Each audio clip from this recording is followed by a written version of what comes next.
Welcome to EnviroTube. This time we're going to do something a little different. We've got Danielle Stocks, who is a sustainability expert, talking to people who have actually bought a house close to bushland and have to deal with fire. I found it really interesting because I'm thinking of doing renovations to my place in South Turramurra. Now I'm surrounded by bushland and I have to take fire into account. And to actually hear an architect talking about how a house is fireproof is fascinating for me, because you can live in these areas without having to compromise your standard of living or your quality of living.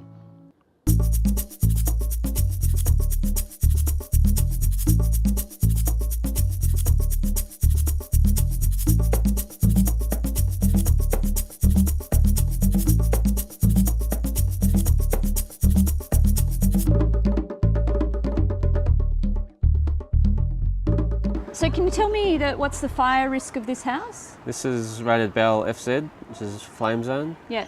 So that's the highest level.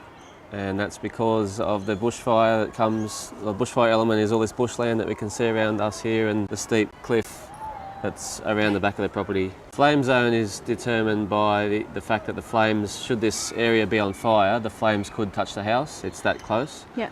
And so can you point out a few of the features of the house special flame resistant On a ones? normal house, the fascia, which is this behind the gutter, is timber. In this case, it's a fire resistant product. And the same with the eave, which is the horizontal part under the fascia. What's special about the screens? So the fire screens have a stainless steel fire screen mesh instead of the normal nylon mesh.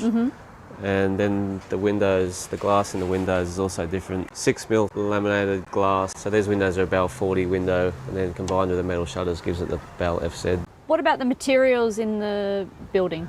So the wall cladding here is a lightweight product. There's a few alternatives you can use, one being brick walls or masonry. So to use lightweight cladding, we had to use a fire resistant board behind this cladding, which gives it the fire protection, and then this cladding is aesthetic as well as being non-combustible. So these are fire screens? They are. These metal shutters over the windows. In case of a fire, they can put these down from the inside. They're electrically operated. And this handle here is a manual override, so if the owners aren't home and the fire brigade had to come, they have the ability to wind these down manually themselves to protect the house. Do all architects get the fire requirements? I've found a few architects that do know quite a bit about it. That's not all architects, so if you're in a bushfire zone, you're best to find one that has experience, because they will incorporate the requirements into the design as opposed to just letting them be stuck on afterwards. Is there a huge extra cost to build to this fire level?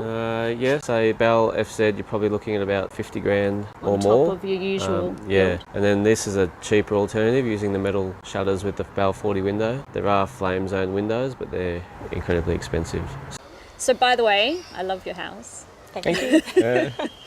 You've retained the trees. That doesn't concern you at all? Yeah, no, we love the trees, and that's why we bought the block, because it was right next to the bush. You had the design before you thought about the fire, or?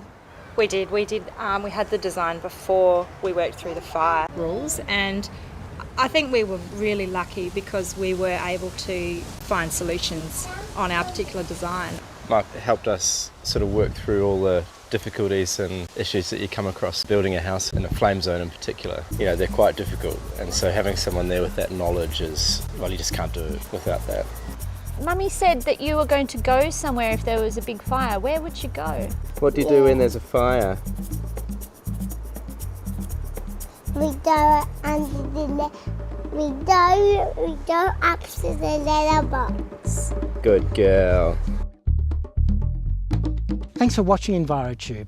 I hope you learned a lot about it. I had no idea there's so many little things you could do to help protect your house, little things that weren't sort of making your house look like Hitler's bunker, things that enabled you to live next to bushland and really enjoy it. Hopefully you got as much out of it as I did.